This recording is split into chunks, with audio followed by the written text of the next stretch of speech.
Hello everyone, and welcome to another Wellness Wednesday. This is Dr. Witt, Dr. Mom ND, definitely in the mom role today as we are continuing our kids series this week. So this is part 2 of a 3-week series. Before I will be gone the last week of August, and we won't have a Wellness Wednesday because I'm going somewhere there won't be internet. It's probably a good thing. So today's topic, I said stop the yelling, and that is just what came to mind because of some courses and resources that I'm exploring and some things that we're experiencing in our household right now. However, it is a little more encompassing than just that. So what kind of triggered this, like I said, is from my own personal experience, things that I've constantly been trying to work on with my own kids. I don't want to say struggles, but our learning challenges about our emotions and our behaviors and how we choose to react and respond in situations. And it would just seems to be a very common theme these days with the amount of increased time that people are spending at home together because of a lot of the shutdowns and school cancellations and things like that. And I know that tempers and frustrations and things like that are at an all-time high. And in my Eco Parent magazine, actually, there were 2 very well correlated articles to this whole sort of convenient timing and topic that I wanted to touch on, and then share some of the online resources that I've been using, and then also a kit that I got and all of my show and tell books, which you're going to see I clearly have a problem. I have so many books and I don't have enough time to read them. I see something and I'm like, oh my gosh, that's great. Or I see someone else reading this saying that it's a great resource, and yep, no problem, buy that one. And yeah, I never have time to read them. So I think they're good resources, and I've scanned a few of them, but I'll give you the overviews that I have. So, okay, so let's just jump in. The 2 articles in Eco Parent, one is called Volcano Time, and this one is basically all about how kids can get their emotions, if they're not expressed in a healthy way, that they sort of hit a breaking point and they lash out, right? So I'm experiencing a lot of that right now. Probably just the fact that I have a 3.5-year-old and an almost 2-year-old set of boys that are getting very, very physical with each other and with me for that point, for that matter.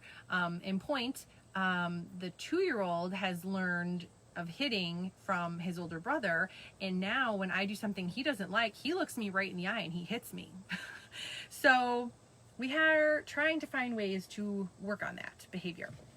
The Volcano Time article was written by Dr. Deborah McNamara, PhD, and really what it comes down to is aggression. So I'll give you a few little excerpts from her article. So aggression is defined as the impulse to attack or lash out. It can be expressed either physically or verbally, and the primary emotion that drives attacking behavior is frustration, which I think a lot of people are feeling right now, right? This is hardwired into the brain, and it is often confused with anger. So another emotion that I think a lot of people are dealing with, right? Anger, frustration, it's a trying time. But anger is a manifestation of frustration where blame has been assigned to someone or something. Like anger, the root of attack and aggression stems from the singular emotion of frustration. The question is, where does the frustration come from in the first place? So she goes on to say that many things in life must be faced that are futile or cannot be changed. This can include losing, right? Not everybody gets a medal in life. Being upset, not being the best at everything, being unable to change people's minds. I know a few adults that are like that right now. Unable to change people's minds or decisions. Not being permitted to do whatever you want. Having to put up with siblings, share your parent, having to let go of a good experience or thing. The biggest sources of frustration for a child are often relationships that don't work the way they want them to, and limits and restrictions that are placed on them. Frustration isn't always expressed towards the real source either. We know this from adult relationships, right? Especially marriages or partnerships. Oftentimes the stress from work will follow one person home and be taken out on the other party, right? So from a hard day at school to being frustrated with parents' rules, it's common for siblings to be a target for displaced frustration. So I'm sure a lot of that is what we're seeing between my two boys. So the plan of attack here. Emotions do serve a purpose, and we talk about this a lot in naturopathic medicine from the aspect that health does have three sides, right? Physical, mental, emotional, and spiritual. So your mental, emotional health can be disrupted to the point that you can actually have a physical manifestation. So for people who have traumas, assaults, things that have taken a toll on their emotional, mental health, they bury them deep down. Maybe they think they've addressed them through some counseling, but it truly isn't resolved. And we often use homeopathy as a way to help people resolve that stuff. So sort of these unresolved things, or basically homeopathy is all about balance, right? So if everything's balanced in your life, everything's hunky-dory, right? If things are unbalanced and there's a lot of stress and frustration and anger, the right homeopathic remedy can help you properly manage your emotions. So cell salts can be helpful for that, but usually this is more where we get into the realm of constitutional homeopathy, where we sit down with someone for a couple hours and really just let you talk about your emotions. And it's not counseling, it's a little different, but it is a form of expression. So like crying is actually a release. Talking about emotions can be a good release, and helping to find the right remedy to balance that. So I know this because even going, okay, this is a little off topic, but getting into the Enneagram, I know that I am a number 8, and I know that the flip side of my good side, the way 8s express unhealth, is anger. And I always get a kick out of how things connect, the dots connect later. So in medical school, in naturopathic medical school, I was stressed to the max. I was living in one state, my fiance was living in our house in another state, and we were planning a wedding in a third state. And I'm going to medical school, dealing with finals, studying for boards, and I didn't even recognize it in myself, but I was getting to a place where it was like knee-jerk anger and irritability. And one of my professors kind of pulled me aside, and she said, what's going on? Because I can just tell, like, you're a little off. You're usually a lot more engaging in class, and, always have, good things to share and offer, to the conversation, and you've been really quiet. You missed a few classes. And she was so good at homeopathy, because she's done it for so many years. She pinpointed a remedy for me in about 3 questions, which, okay, it's a little unusual, but she already kind of had an idea of what was going on. I took the remedy, and it was like somebody flipped a light switch. So suddenly I went from being frustrated and angry and unmotivated to like super motivated. I went to all my classes that day, like participated way more than I had been, sort of, just got motivated really. Went home, made plans to go shopping, to make dinner, went to a hot yoga class, like came home, showered, did the shopping, like cooked the dinner, did the studying. It was crazy. So sometimes it's just a big mental, emotional toll on our body that we don't give enough credit, or was it credit? Not credit. We don't pay it as much mind, right, as like the skin rash that's on our arm, or the headache that we have. But it's just as important. So clearly this is a big thing with little kids, that they're developing this mental, emotional stuff between the ages of, I think it's 2 and 5 is sort of the emotional stuff. And then from 5 to 7, sort of 7 to 9 is when they get out of this emotional knee-jerk response and into like more mature, rational thinking. It's just as different parts of your brain develop. So what she's getting at in this article is saying that basically it's just as challenging for the parent as it is for the kid, because it's all about us needing to stay calm in that moment, which is very difficult, and to guide them through it. So she's saying that emotions are healthy, and they need to be expressed, but it's up to us to help them do it in a good way, right? To not attack their sibling or hit or throw or do something like that. Let's see. So aggression can have many forms, including tantrums, biting, screaming, stomping, hitting, throwing, self-attack, sarcasm, ignoring, hostility, irritability, or rudeness. Each child seems to have their own particular way for expressing full frustration, with young kids typically detonating in a physical form. Again, this has to do with their brain development. You can't rationalize with a young toddler in the heat of a tantrum. You simply can't. Their little brain is not capable of it. In fact, most adults aren't capable of it, right? Like, think about yourself when you are just PO'd to the brim and you are ready to just throw something through the window, right? If someone said, okay, it's time to calm down, take a few breaths and tell me how you're really feeling, I legit would punch them in the face. I'm just saying. So even as adults, it's unrealistic to expect someone in the heat of a release, of an emotional release, right? Frustration, anger, whatever that may be. They're not in a rational state of mind. Now, put that on your 2 or 3-year-old, 4-year-old even maybe, when they don't even have that part of their brain developed yet. So it's an unrealistic expectation. So let's see. With the ideal development, a child over the age of 4 will increasingly express frustration verbally and use their words as the attacking object. For example, and this is just kind of funny, so I had to share it. A father had told the author recently that he had told the author this story. He had told his 4-year-old son to use his words for his frustration instead of hits. The child then shocked the father with, "I just want to pee on you, Daddy." Yeah, there's little boys for you. So when you can't get what you want, frustration is meant to try and change things for the better. Sometimes we are the ones that need to change and to feel the natural sadness that comes along with this. Aggression will result if a child does not emotionally adapt and feel the futility of not always getting what they want. So, on the outs with timeouts. In an effort to have kids cut it out or just stop it or calm down, adults will use discipline tactics that only exacerbate a child's frustration. So timeouts, yelling, consequences, and alarming kids with threats, which guilty recently, because that's the way I was raised, will make a child more prone to attack. Additionally, the more you try to control an out-of-control child, the more you put your relationship in jeopardy. It's kind of what we just talked about. At the same time, though, we cannot just sit idly by and allow other kids to get hurt, right? So when a child is in a full mode of attacking energy, it is important to maintain the lead and create an exit from the situation or environment whenever possible. Trying to make headway with the child when they are full of frustration, and likely us too, is foolhardy, like we just said.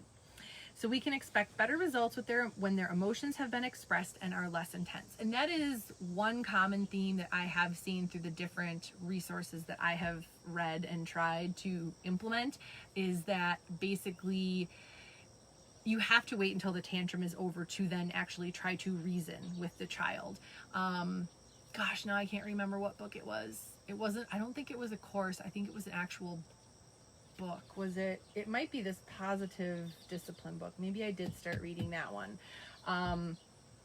And that was interesting because the discipline, what was it? I think it's discipline has to do with discipline was learning. Like, okay, so that was like the old way of the word, right? When someone would say, like, what is your discipline? Like, what have you learned? Like, what is your talent? What do you do? So discipline isn't punishment, it's teaching, right? And so, it was all about taking the time to work through the episode to calm it down, but then afterwards to teach, to use that time to talk about what had happened and to reinforce proper behavior, right? Like, did you react properly to that, or was that a good behavior, or was that a good choice? That's vaguely coming back to me now. So anyways, we kind of talked about that. You have to wait till the moment is over. So that's one kind of tool I try to remember a little bit, is that, like, it's not their fault they turn into a psychotic, screaming maniac for a good 10 or 15 minutes in their tantrum. You just have to, like, let it go. I mean, no amount of yelling or threats is going to do anything to change that in that moment. So the best you can do is, like she's saying, she's going to give you a couple tips here in a minute to work through it in the moment, and then afterwards take advantage of that time to teach, right? Okay. As with so many issues when it comes to children, the solution is often found through play. So basically what she gets to is that, okay, so it's not like you're going to stop in the middle of the grocery store when they're having a tantrum and, like, start playing a game of pretend, right? So there is obviously some amount of when is this realistic or not. But given the right circumstances, doing some kind of play is what she's suggesting. So play can be a wonderful softening agent when aggression is high. When you're at play, nothing is real, and as long as people are safe and not really attacked, the emotional energy can be expelled safely and in creative ways. Again, you start by trying to engage the child in some form of pretend aggression, like war games with cardboard swords, play fighting with soft pillows, playing at being hurt while moaning in exaggerated or comical pain, or mock aggression, growling like a bear, roaring like a lion, barking like a dog. The beautiful thing about play is that the brain doesn't distinguish between what is real or pretend, thus providing the same release for the feelings of frustration, right? So you're working through it in a different way. Emotional frustration is also expelled by activities that try to change things or alter their form. So you could further maybe help express a child's frustration when you lead them to build or fix things, reassemble or reorder them, destroy or take apart, craft, make, grow, or plant.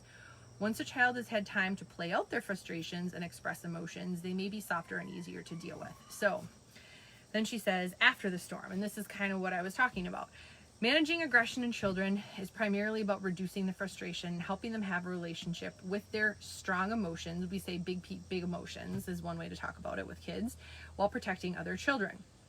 A child needs to learn to be able to temper their strong reactions and should be able to do so approximately between the ages of 5 and 7.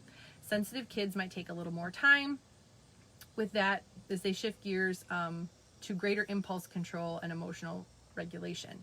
Usually this arrives around ages 7 to 9. So again, it's all about brain development, right? And we kind of talked about this last week with the dreaming stuff and kids and when adolescents need more sleep because it's a different part of their brain that's growing and maturing. The prefrontal cortex, where maturity naturally happens. Children become able to resist the impulse to lash out when stirred up by things that they cannot change. So once again, kids are not born with words for feelings and adults need to teach them. So this is one of the things that led me to, I'm going to show you guys the kit that I got from Generation Mindful that is about learning and expressing emotions and feelings. So I started out by just buying some books like I think Grumpy Monkey and God, what were some of the other ones? Like the series of dino books like Hands Are Not for Hitting, Teeth Are Not for Biting, and that's okay, but sometimes when they're really little, reading that books isn't engaging enough, right? Like they need that release. And so doing stuff like this time in calming corner thing, which I'll show you, and I haven't quite done it fully yet, but this is one of the tools that we're going to try to use to work on this, to teach them how to express and use words for feelings, right? So let's see. When we focus on frustration as opposed to focusing on the attack, aggression, or anger, we can teach them socially appropriate ways to deal with emotions and show them our empathy. This starts by inviting them to express what isn't working for them or needs to change, okay? It's as simple as acknowledging that it is hard when we don't get what we want or when someone doesn't share with us. So what is this ultimately? It's like patience, right? Like teaching a kid patience. Man, I still don't have patience as an adult sometimes. We can facilitate an alternate response to frustration by encouraging our kids to seek out help when things aren't working. So you can ask them to come use their words, which is something we're doing with the 3.5-year-old because his little brother now is constantly taking things from him. And instead of instantly hitting him to take it back, I have to tell him to come tell mommy or daddy, use your words, not your hands. It's tough. And then getting ahead of incidences. So if you know a scenario that usually plays out a certain way, you can try to solicit their good intentions for behavior. For example, you might say, can I count on you to not grab your friend's toys and to wait your turn? It's far easier to get ahead of a problem than to deal with it in the heat of the moment when frustration is high, like we said. To effectively address a frustration or aggression problem, we will need to turn to the solutions that preserve our relationship while patiently steering the child towards greater maturity through strategies they can utilize. And I think that's ultimately what a lot of these online programs and books are about. It's trying to teach us ways to specifically do this. So this article was more about the why, not necessarily about the how, right?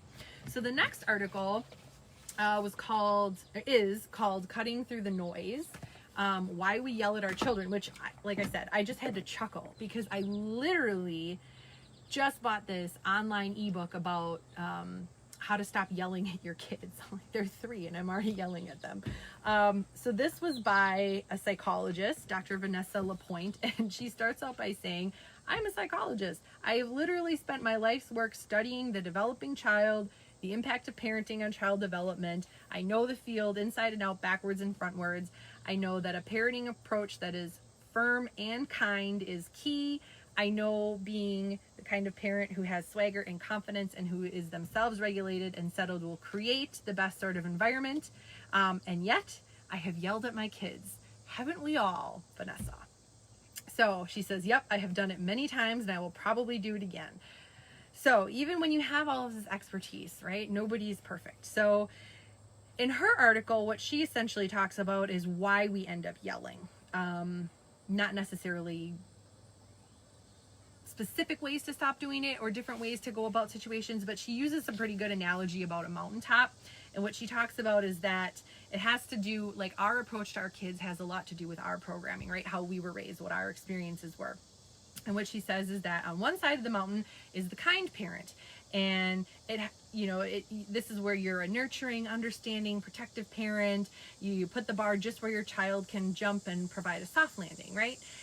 On the other side of the mountain is the opposing firm force. It pushes you to define boundaries, rules, norms, and expectations with certainty and steadiness. And it is based in routines and containment. That's the model my parents used.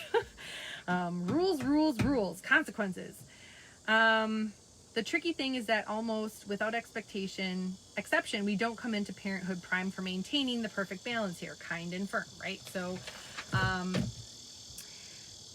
we're subconsciously going to be going towards one or the other. And I can think off the top of my head, some of my friends who tend towards the more kind parent, some who definitely tend towards the more firm parent.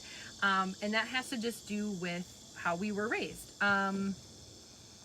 Let's see, if we are geared towards the kind side, we tend to give up necessary firmness and incline too far in that direction, often out of guilt and a sense of overwhelm. Who's overwhelmed these days? Just saying, right? When this happens, we're no longer perceived by our children as kind, but spineless and passive. So in this state, we're not speaking our truth with power and grace, but are more likely full of resentment for all that we have given up in a thwarted effort to be kind and understanding. Our resentment mounts, comes to a breaking point, and bam, yelling becomes the unintentional, desperate solution. This sort of works with spouses too, just saying. On the other hand, if you tend to tumble down the firm side of the mountain with kindness nowhere in sight, you scrabble your way back up to balance on the peak, and you are experienced by your children as being mean or even a bully. So, unable to remain in the present, your old experiences rear up and you explode in the face of pressure, which convince you that only yelling can relieve. So this all gets even more interesting because obviously in families there's usually 2 parents, whether or not they're in the same roof, under the same roof anymore, is here nor there, but there's almost always one parent who identifies as the kind and one who identifies as more firm. So we are all but guaranteed to choose a parenting partner who will occupy the opposite side of the mountain for us. Just the whole yin and yang for you. So, to give you some idea, you can figure out a bit about what your exact programs are by thinking back to your own childhood. So, did you feel you had to perform to be loved? What were your hurts as a child?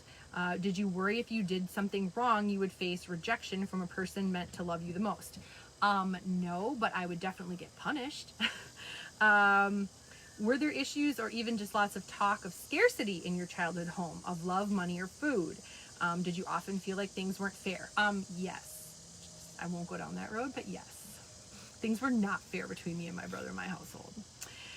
Did you experience your parents as really and truly getting you, or did you feel misunderstood or alone? I don't know that I ever felt misunderstood or alone. I just felt like I was ready to be on my own and I just needed to get out. And I don't think people didn't understand me. I felt like they didn't give me enough credit, maybe. Like they thought I was too young. I don't know. I threw myself into everything I could do to graduate early and go to college at my senior year of high school. So I don't know what that was about.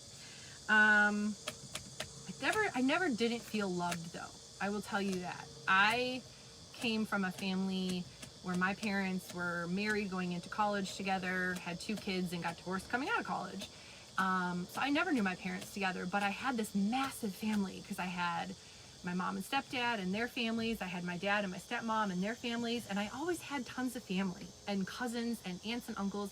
So I would never say there was a lack of love. I always thought I was the luckiest kid in the world because I had so many family members around all the time. And I got like 4 Christmases and 3 Easters. So it was definitely different. I think my parents' generation and maybe the one before that, it was just a different generation, right? Like obviously, look, I mean, this is ridiculous. Look at this pile of books I have because I'm trying to figure out how to be a good parent, right? Like, times have changed. So anyways, thinking back on some of these questions might give you some insight into how you are raising your kids or why you're reacting the way you are.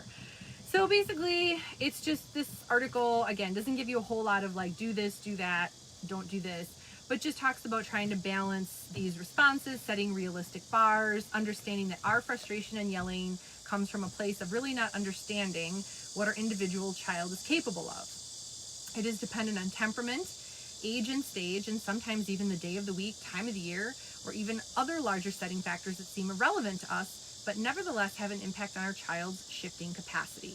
You must constantly reevaluate where your child is at and avoid placing the bar too low, which slides quickly into permissive parenting, while also avoiding placing it too high, which will be experienced by your child as being harsh.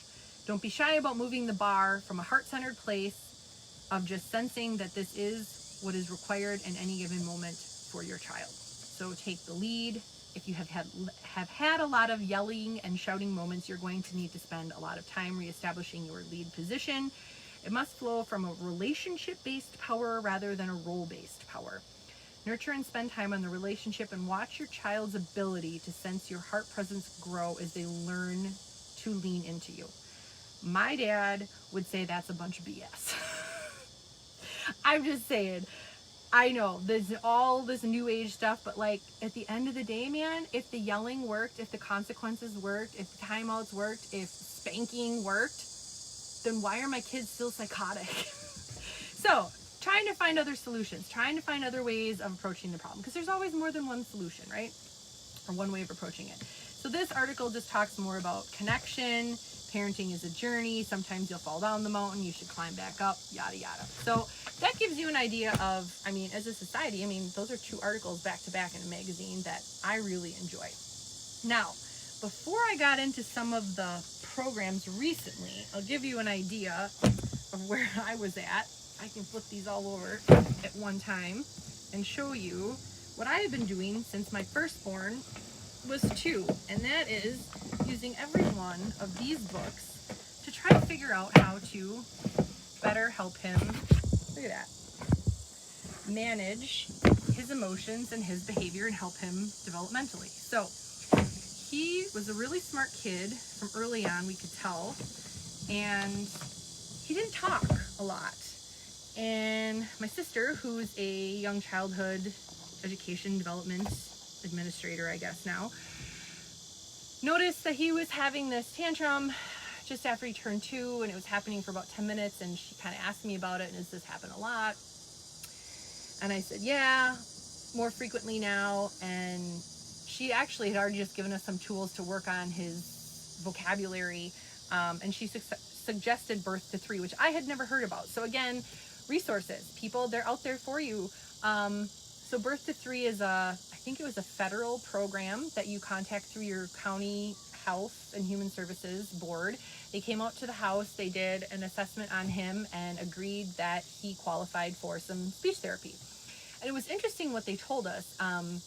They actually decided to have him work with another young childhood development teacher versus a speech therapist, because his problem wasn't his inability to talk, it was that he was choosing not to talk. Because he was so smart, he had figured out ways to communicate without having to verbalize, which they said in part was a double-edged knife with parents too, that when you have a really good connection to your child and you anticipate their needs, they don't have to ask for a lot of things. So they don't need to ask for it, because you're always making sure they have a meal and they have a snack and they have something to drink, and you change their clothes and get them to bed. And he didn't have to ask for a lot. So I'm not saying you shouldn't offer your kids stuff at all, but just what their assessment of him was. And so I started out with this ASQ. This was the first thing I bought. This was all about trying to help him develop fine motor, personal, social communication, stuff like that. So I'm sharing some of these because I know with a lot of parents being at home now for like virtual school care, learning, some of these things might be helpful. So this was all learning activities up to, let me see, 60 months. So what is that? 5 years old. So ASQ3 learning activities, and there's like a DVD in here. And but yeah, this helps their different areas of learning and development activities. I'd also bought this whole brain child workbook, which went with the whole brain child. So yeah, I bought this, didn't have time to read it, and I was like, oh, forget it, I'll just do the workbook, right? Yeah, never did the workbook either. But it looks really interesting. Here's a whole thing, building the staircase of the mind, and I can see right here, there's this infographic on upstairs tantrum characteristics, downstairs tantrum characteristics. So again, helping your child work through tools for solving sibling conflict, homework struggles, screen time battles, tantrums, outbursts, sulking, and more. Practical age-specific exercises and activities, 12 whole brain strategies, interactive format, allows for journaling, and to integrate ideas with each person's own parenting approach. So like, you know, not that big, easy enough to use. Yeah, 12 revolutionary strategies to nurture your child's developing mind. So I've ended up buying a few of these guys' books. This was another book that I got. I think this was the one that my sister suggested. So Managing Emotional Mayhem, 5 Steps for Self-Regulation. So again, I actually did not end up getting into this too much because he started his birth to 3 therapy. And then when he turned 3, he transitioned, got reevaluated by the school district, and he qualified for further speech therapy through the school district, which now they're doing virtually, and it's not the same. So I'm trying to find more. I'm gonna have to go back and use some of these tools, I think. But this one, like even the first pages that I opened to here in chapter 1, traditional discipline versus conscious discipline. So, you know, all of these things are different tools, you know, that you might find that work for you. So this is from Becky Bailey, PhD, renowned teacher, developmental psychology, childhood education, developmental psychology, author of Conscious Discipline. This book is about self-regulation, is the ability to manage emotional upset and behavior, the way adults handle emotional upset when children are throwing fits, back-talking, name-calling, being defiant, and withdrawing will either foster or inhibit their ability to develop self-regulation. So the more you know, what do you know about it? So this is another one, kind of a workbook deal. And then I think this was the other one, Positive Discipline, the first 3 years. So I actually did read a good chunk of this book. I think I got about halfway through. And I'm pretty sure this is the one that talked about that whole concept of discipline being education based. So yeah, what you need to know in the first few months is like starts out on chapter 1. And I do know that I liked this book when I was reading it. Again, I just got distracted because I bought a bunch of other books. So from infant to toddler, laying the foundation for raising a capable, confident child. So that was a good one. Encouraging independence and exploration while setting appropriate boundaries, using non-punitive methods to instill valuable social and emotional skills inside and outside the home, recognizing when a child is ready to master the challenges of sleeping, eating, and potty training, and how to avoid power struggles that often come with those lessons. Real life examples of challenges of other parents and caregivers. This is a newly updated and expanded edition. So yeah, I really enjoyed this book, and it was kind of funny. I think I stumbled on that because online I kept seeing an ad for Positive Parenting Solutions was one of the courses by Amy McCready. And she had a free like intro class that you can take online. And I think what I remember the takeaway was from that is that kids have 2 buckets, and one is power and one is attention. And so it actually was a pretty effective tool when my first son was just getting big enough to make choices. So it's not exactly reverse psychology, but when it's time to put pajamas on and he doesn't want to, you give him the power, right? So he has an attention bucket and a power bucket, and they both have to be full. And so basically, you know, obviously he got a lot of attention. He was an only child, so I wasn't worried about that. So I'm like, obviously it's his power bucket that's the issue. So it's time to go to bed. I want you to put your pajamas on. No. Okay, what's a way to approach this? Instead of saying you need to put your pajamas on, what you do is you give them the power by making the decision. So catch this sneaky little tidbit. You say, would you like to wear the pajamas with the fire trucks, or would you like to wear the pajamas with the diggers? Oh, I want to do fire trucks, Mama. Okay, let's put those pajamas on. So now he feels like he has the power. He's given the choice, right? So I'm not saying like open-endedly, what do you want for lunch? I'm saying, do you want chicken nuggets or do you want peanut butter and jelly for lunch? So he gets some of the power, right? So it's not this like struggle where he's learning independence and you're not just telling him what to do all the time. So that was helpful, but I never did take her full course. So that's there, and I do see a lot of my friends online like her page, so people must be using it. A gal that I used to follow, well, I still follow her. She's an off-the-grid mom of twins in Bruny Island, which is an island off of Tasmania, which is an island off of Australia. So she's a really interesting character. And this was a book she was reading and implementing with her kids. So Simplicity Parenting. Using the extraordinary power of less to raise calmer, happier, and more secure kids. So of course I was like, oh yeah, I want to read that. I think I read the first maybe 10 pages and I just got busy.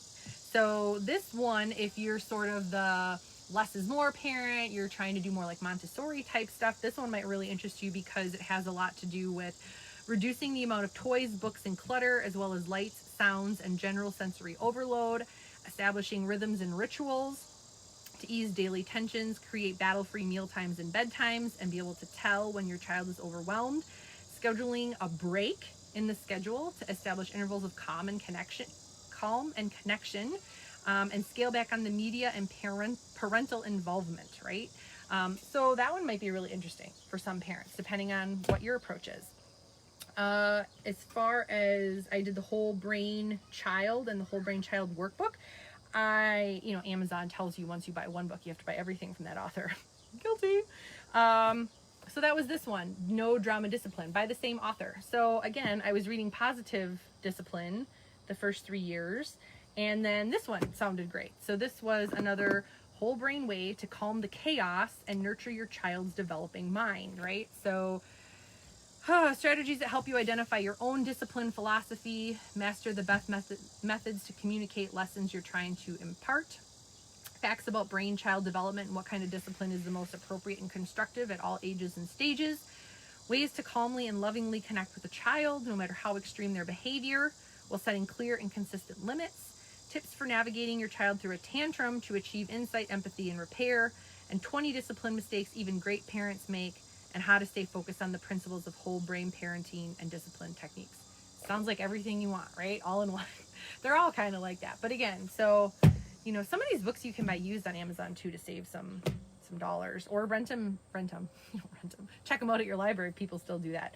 This book, I think, was another one that same gal I was following read too, The Soul of Discipline. So this is another, I think these were the Soul of Discipline.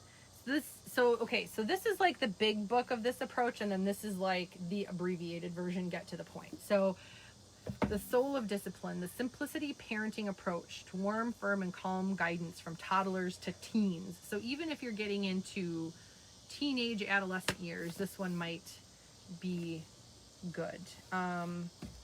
So this is simplicity parenting. Yeah. I think this was kind of like the first go, and then this was sort of the like Cliff Notes version, maybe, if that makes sense. So these ones went together. Okay, what else did I have here? Some of the other things I did. One of the books they recommended for sleeping was like, I don't know, it was the happiest toddler on the block. I think it was like the best sleeper on the block or something. So I had tried that one for sleeping, and parts of it were okay. It was one of the things that the therapists were recommending.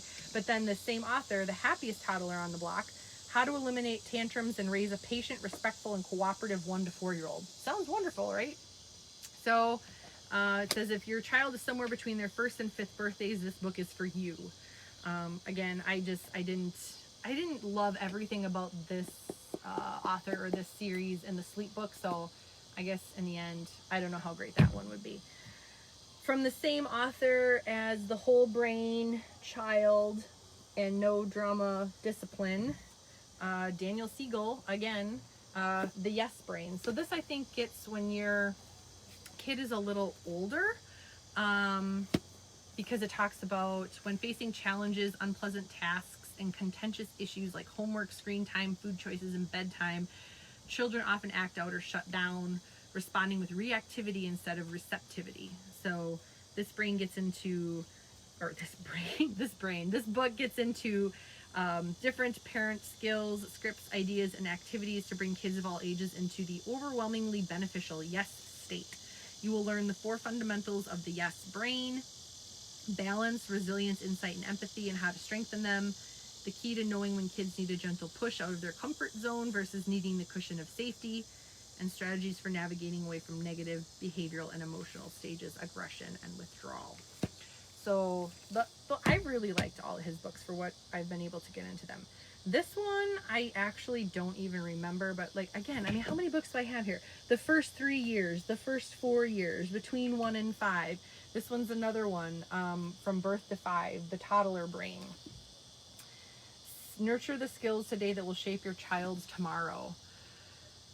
What was this one? Why did I buy this one? What if, despite the best of our intentions, we're raising our children to succeed in a world that no longer exists? Yeah, pretty much, right? More now than ever, we understand the opportunity for foundational brain building begins right from birth. So, Dr. Jana introduces and explores 7 QI skills, pronounced key, like chi, I guess.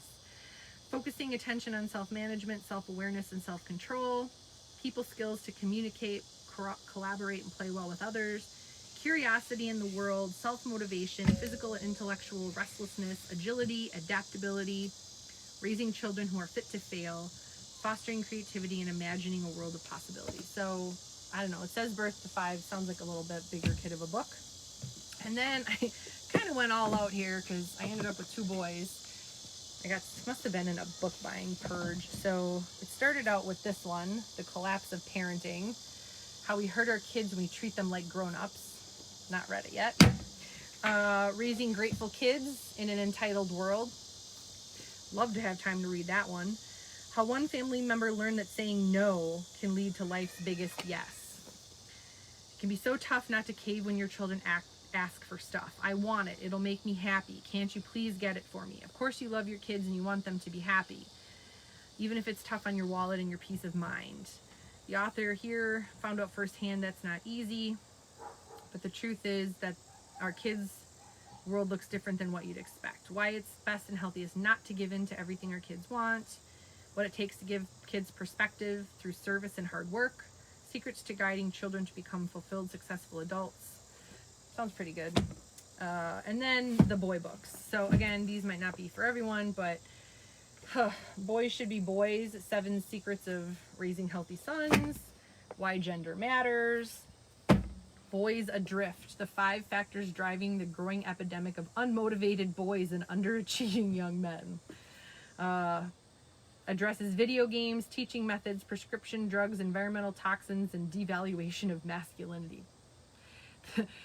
Fascinating, terrifying. The author identifies an epidemic of lost boys. Luckily, he offers solutions. I'm telling you, I just went down a rabbit hole one night on Amazon.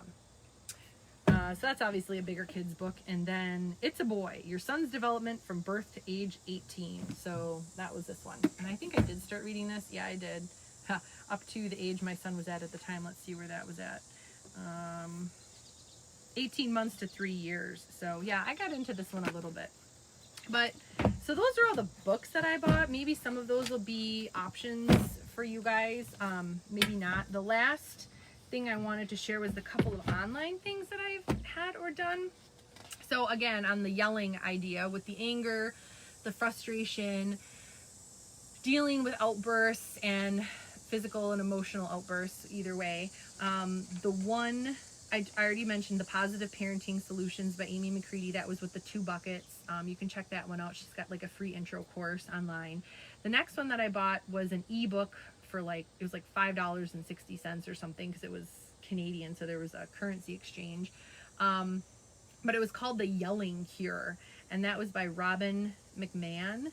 She also offers a free class, which I haven't had time to look at. I think her overall business is Parenting for Connection. And basically, for what I've scanned through the ebook, it's pretty small and you can skim through it pretty quick. It's really getting to, what did I write here? To listen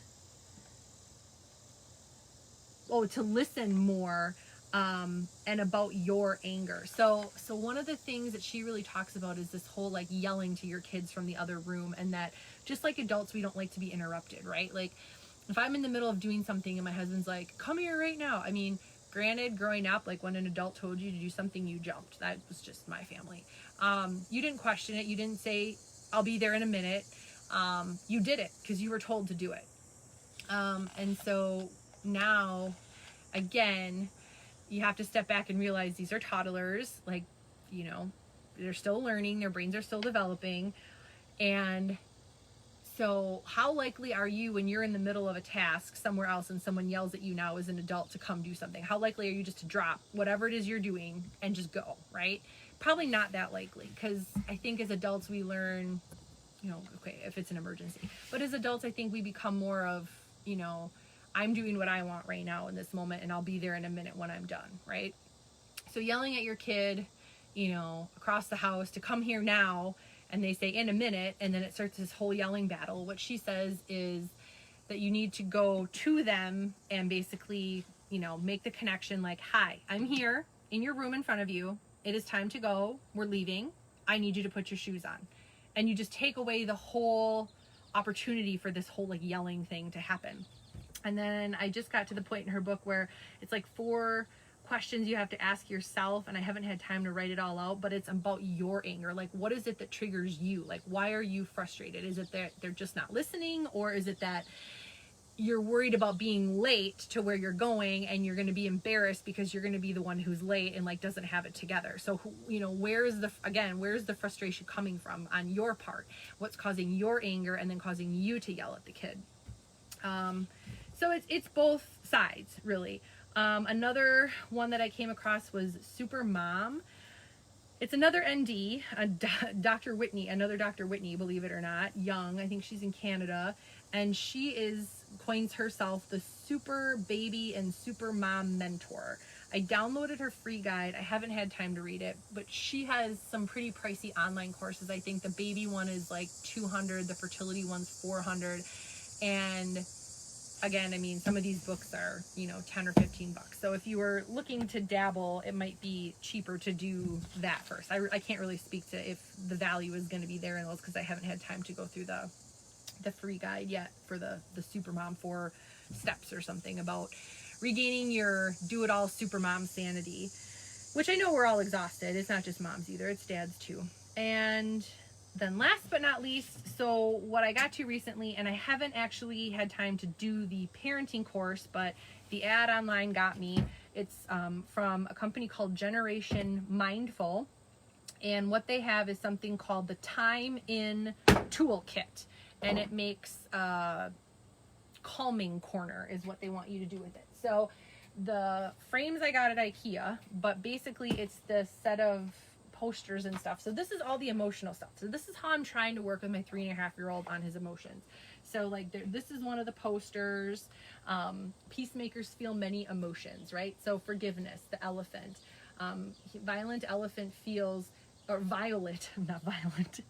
Violet the elephant feels confused, surprised, lonely, and kind. So it's learning different associations and learning how to express emotions. So this is one of the charts too, my feelings.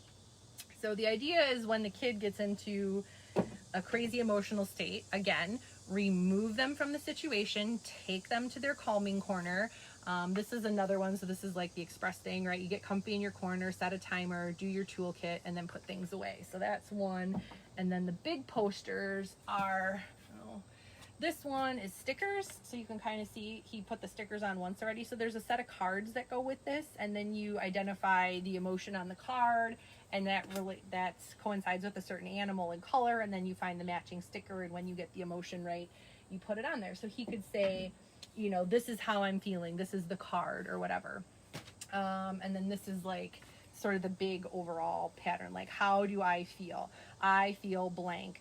Why might I feel this way? So it encourages the talking about the emotions and using the pictures, you know, to identify them. So my calming strategy. So then you pick, you know, something here to do to express and work through those emotions. That kit was $59, and the idea is that, like, so he's got a toddler bed, and I'm going to put the two big posters like right in the corner, and then the little ones on the side, and then that'll be his calming corner, right? There's also a parenting course that coincides with that, which by itself was $129, but when I bought it in the bundle, it was $89. So I've got to go through that yet, but they do offer bundles. So again, if you're finding yourself in a place with kids right now where emotions are running high, these are a lot of different tools to help you try to work through some of those. So whether it's the time in, calming corner, or some of these workbooks, I think that's a lot of information. So have fun, dig through some of that. If you have questions about any of the books or need me to clarify on some of the titles or authors so you can find them, just let me know. But that was part 2 on our Stop the Yelling kids series for this week. And then next week is part 3, which is going to be all about school. So back to school, some back to school resources, which is going to look a little different this year, right? Because as far as I know, the majority of places that have announced already are going full virtual.